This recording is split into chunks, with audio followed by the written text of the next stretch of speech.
Hello children, we welcome you to the physics lab, and today we are going to perform some experiments for you. You have to identify why such things are happening in the experiment. So my name is Rahul Gupta and Mr. Narendra is here. We will take you to a process of the experiment and then you can think about it. So I will ask my friend Mr. Narendra to do it for you now. Now children, you can see here we have 5 measuring cylinders and they are of same height and they are filled with the same water. Water is there, and but you can see that the water level is different in each cylinder. Now that the thing which we are going to perform, this is called a tuning fork. And with this tuning fork, if I hit on the rubber pad, this is a rubber pad, so vibrations are generated in this tuning fork. So after hitting the tuning fork on the rubber pad, and I will bring this tuning fork one by one to all these cylinders on the mouth of the cylinders, then you will observe different sounds. Now we can see.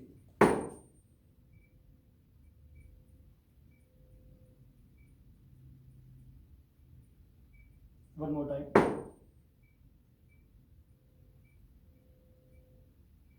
Wow, sir, exactly I can hear this. Yeah.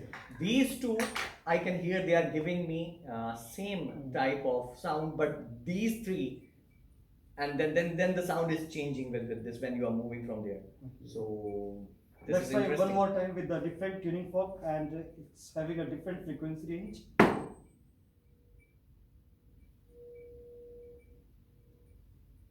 Yeah. So let's enlarge this for you. We will enlarge this so that you can see the levels and you can check the sound yourself, right? And this is very simple setup. You can do it at home also. You just need some measuring cylinders. I mean, you can arrange that, and the water. And maybe if you want to make it more interesting, you can add some little colors in the water so that you can see the levels more appropriately. Okay, now we will expand this view to you plus the sound.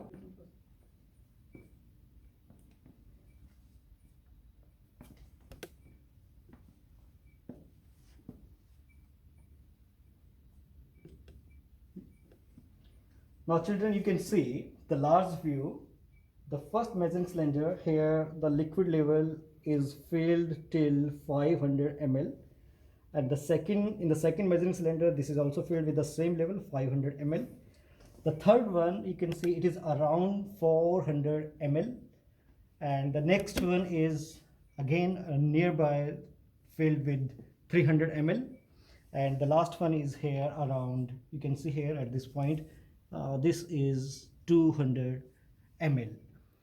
And again I want to show you the sound produced here. I will hit the tuning fork on the rubber pad gently, and then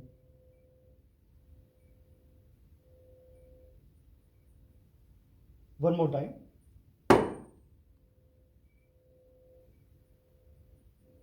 You can hear a large sound here on this.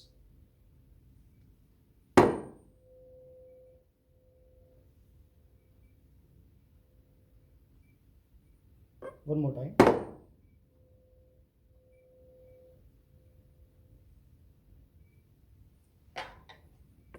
The question is on your shoulders, on your brain. You have to think, why did we get different sounds when the heights are different? Why are we getting, for different levels of water, different sound? And when the levels are same, we are getting the same sound. So that's, you have to think why and how. Thank you, children. Hello, children. We have a new setup now. You can see this has been made from disposables, Pringles, right? You could have thrown this, but I am utilizing this for the experiment. This string is very cheap. Again, you can buy this at Indomaret, or maybe if you already have at home, and you can construct this type of telephone. Now this was like the very first, the basic telephone, you can say, when people realized that actually sound can travel like this from one box to other box, which my friend Mr. Narendra is holding out there. So let's try. If I'm going to speak without these box, I don't know whether he will be able to hear me. If I'm speaking slowly, obviously, lightly, faintly, I don't know whether he's going to hear me or not. But yes, with the box, I'm sure. Let's check it out.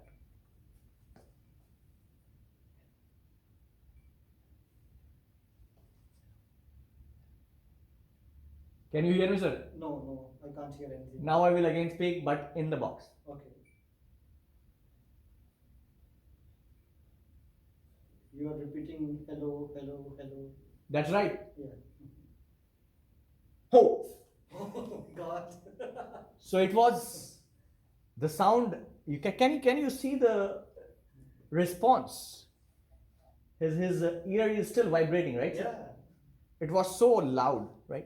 Why the sound became so loud? If I shout like this, how? But it's not that much. But with this and the string, the sound is too much. Now again, you have to think why we are using this. Why this string has made the sound travel faster, better, right? This you can try at home. You can construct it. See, I am using Pringle box, disposable boxes, and the string. Think on this. Why sound is traveling better and faster on this string? Without this string also I am able to speak. But when I speak faintly, it's not audible. But with this box, even my faint voice is audible, very much clearly audible to him. Welcome back to our next learning session and learning physics with performing experiment. Here we are with our next experiment related to the light. Here we have a small setup for this experiment, and here you can see we have an electric lamp and few slides that there is a small blank space or a hole is there, and this hole can be of different dimensions and with of different designs. Here the screen which we have in our school, this you can see it's a triangular cut is there.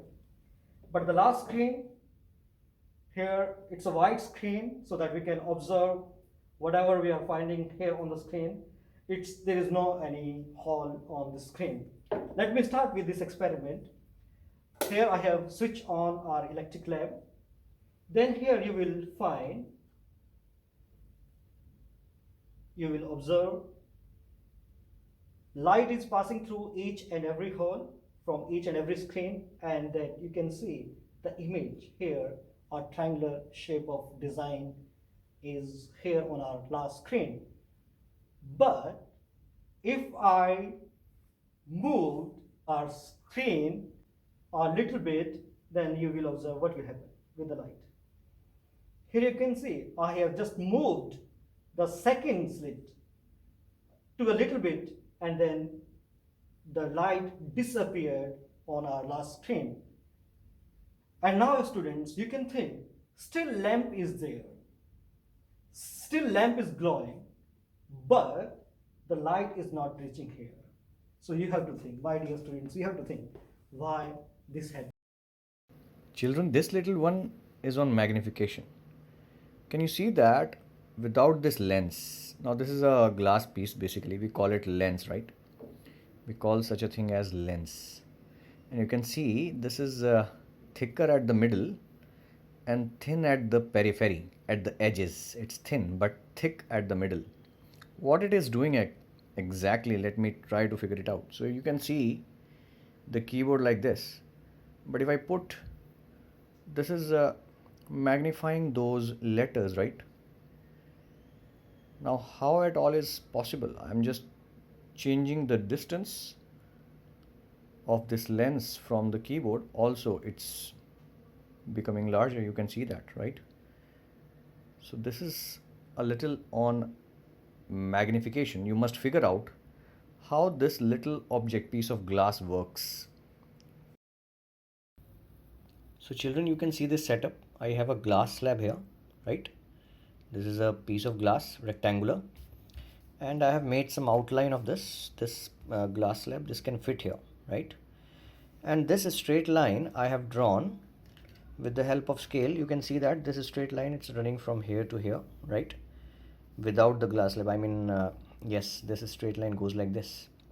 So you can see if I'm going to, now this is laser, this is just a laser pointer, and it can give a laser light. Laser light means a strong light. It's a very strong light, laser light, right? You can see that this laser light is going straight when I'm pointing it like this, right? That's what we see. This is following the line, right? This is following the line. Now what I will do is I will use this glass slab like this, and now we will check whether it follows the line or not. Again, I'm going to put it on one side of the line, but you can see that in any case it's going away from the line when we are using the glass slab. I'll show you with the lights put off. Just wait.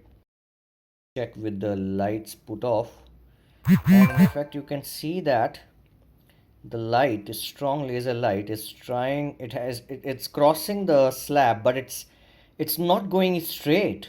I mean, if there is no slab, the light will go straight, and it will follow the line which is already drawn, right? I mean, you can see that it's going just along the line, that line which I have already drawn with the help of the pen, right?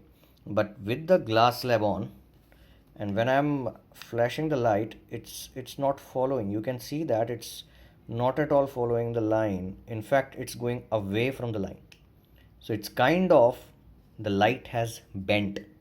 The laser light has bent when it's viewed through the glass slab. So what glass slab has done in order to bend the light? Now that's the question for you. That's the question for you. Why does light bend when it passes through the glass slab? Right?